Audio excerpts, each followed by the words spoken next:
Kembali lagi di Generasi Mecin dari Yesterday Backyard. Hari ini kita membahas tantangan ekonomi di tahun 2020. Untuk pemirsa yang mau mampir ke sini silakan, persisnya ada di Jalan Pangeran Antasari nomor 36 ya, di Jalan Puri Sakti Buntu Cipete Selatan. Wah, mampir di sini apalagi buat yang suka motor, yang suka hangout sama teman-teman yang ke sini kalau diizinkan dan punya uang. Masalahnya ekonomi lagi gitulah. Ya saya nggak bilang lagi loyo sih, tapi harga-harga tahun depan mau naik. Makanya hari ini kita mau diskusiin. Tapi sebelum kita lanjut lagi, Bill dan juga Pak Umar, ini ada makanan dari Yesterday Backyard yang tadi udah kita pesen dan harus kita habiskan, Pak. Saya sempat kepotong concern Pak Jokowi soal Indonesia Timur dengan menunjuk Billy Silicon Valley di Indonesia Timur ya. Kurang lebih konsep apa sih sebenarnya, Bill? Sana, Bill? Jadi terkait dengan tadi sempat dijelaskan bahwa untuk memultiplikasi 1 triliun menjadi 7 triliun yang didrive oleh komponen ekonomi terkecil yang non birokrasi, itu butuh strategi sendiri. Tapi ada strategi yang mungkin orang ekonom akan lebih paham yang disebut inequality index ya, Gini ratio. Kita bicara bahwa pertumbuhan itu bisa besar, bisa cepat, tapi kalau terpusat di satu bagian saja daripada suatu negara kan itu menjadi masalah tersendiri. Sementara kalau kita bicara Indonesia Timur, spending terbesarnya itu masih lebih banyak dari pengeluaran proses kepemerintahan dibandingkan dengan economics di level masyarakat sendiri atau di level korporasi sendiri. Seperti itu. Oleh sebab itu, entrepreneurship menjadi sebuah penyebatan untuk menghidupkan aktivitas-aktivitas bisnis di dalam level terkecil. Nah, pertanyaannya kenapa entrepreneurship activities di Indonesia Timur tidak semasif di Indonesia Barat misalnya? Kenapa kita bicara startup, decacorn, unicorn itu lahir semuanya di sini, jarang yang ada di sana? Karena itu semuanya sudah banyak faktor sosial, cultural, anthropological. Kita lagi bicara Indonesia Timur khususnya di Papua misalnya yang masih berada pada peradaban food gathering, belum sampai ke farming nurturing, let alone business and industry. Kayak begitu. Jadi pola pikirnya masih mengumpulkan apa yang ada di alam dan menghabiskan. Sehingga ketika pemerintahan dan spending pemerintahan itu ada dan uang masuk, seperti pola pikirnya masih seperti menerima uang taken for granted kayak gitu. Nah, inilah tantangan terbesar ketika saya memiliki visi bahwa menciptakan kurang lebih 100 entrepreneur muda setiap tahunnya akan mengalami tantangan dan itu kendala-kendala. Asli Indonesia Timur? Betul. Atau di Papua aja maksudnya? Awalnya kita akan mulai di Papua karena saya familiar dengan Papua, tapi sudah ada pesan dari Bapak bahwa saya juga harus step ke Maluku dan provinsi Indonesia Timur yang lain.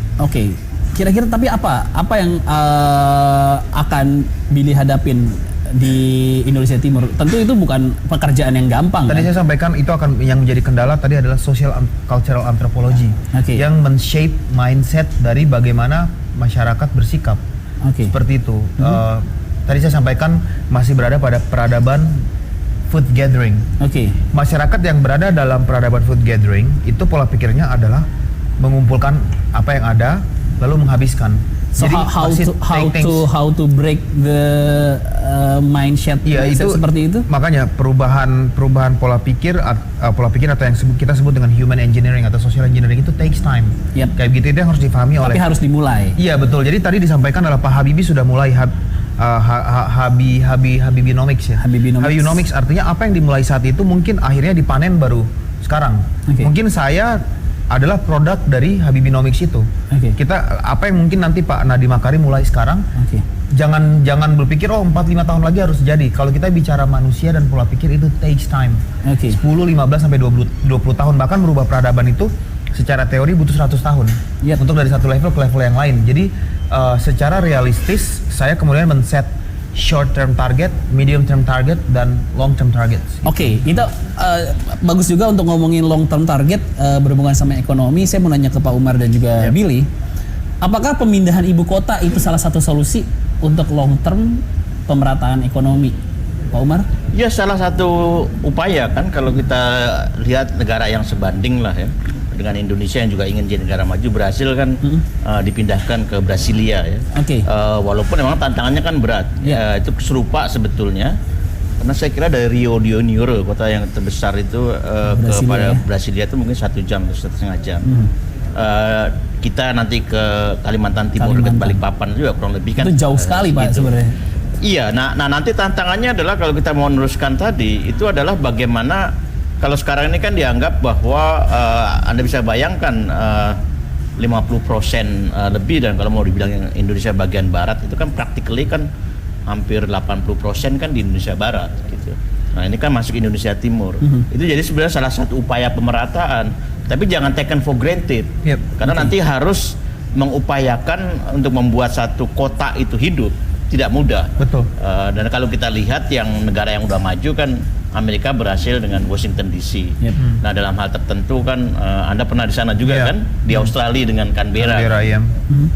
Saya kira itu salah satu upaya. Tapi kembali adalah bagaimana nanti ibu kota itu yang di Kalimantan Timur ini bisa berkembang secara berkelanjutan sebagai kota dan memberikan manfaat kepada daerah-daerah yang terutama di Indonesia Timur. Itu juga Bill jadi salah satu solusi. Bisa jadi, it depends. Karena dari pengalaman saya studi dan tinggal di beberapa negara, kita tadi sempat disebut tentang Canberra. Canberra adalah ibu kota negara. Saya kuliah di sana, saya tinggal di sana. Tetapi silakan Pak, sambil Pak. Tetapi topik kita adalah economics, right? Harus dibedakan ibu kota yang mendrive proses pemerintahan dengan kota-kota dagang atau kota-kota ekonomi itu two different things. Masalahnya kan kita semuanya satu tuh di Jakarta semua. Exactly. Apa yang kita pindahkan ke ibu kota yang baru, apakah kemudian nanti mengikut kepada trickle down effect dari stimulasi aktivitas ekonomi yang keluar dari Jakarta atau tidak? Itu pertanyaan besar yang harus kita jawab. Kalau cuma ibu kotanya aja yang pindah tapi ekonominya masih di sini-sini aja kan tidak berpengaruh itu kan. Karena memang di semua negara itu kita bicara tadi Washington DC. Aktivitasnya itu ada di New York dan LA, bisnis, bukan di Washington DC. Betul. Kita bicara Canberra, ya betul ibu kota negara ada di Canberra, tapi aktivitas bisnis ada di Sydney dan Melbourne. Kita bicara, ya betul ibu kota negara ada di Putrajaya, tapi aktivitas bisnis kan ada di Kuala Lumpur dan Cyberjaya. Jadi asumsi bahwa memindahkan ibu kota sekaligus kemudian akan memindahkan pusat kegiatan bisnis juga.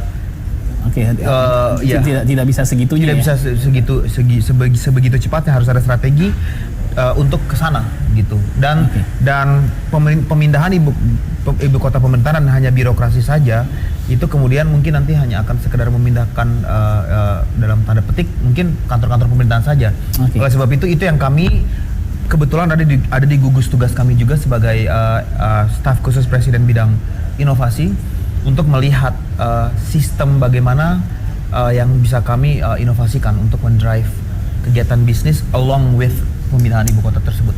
Kita cobain makanan-makanan dulu di SRD Backyard. Habis kita lanjut lagi ngobrolin persaingan pertumbuhan ekonomi. Kalau tadi Pak Umar juga bilang kalau dibandingin sama Vietnam aja kita ketinggalan Pak. Ya kan, angka 5% itu bukan hasil yang memuaskan sebenarnya di periode pertama, betul kan Pak?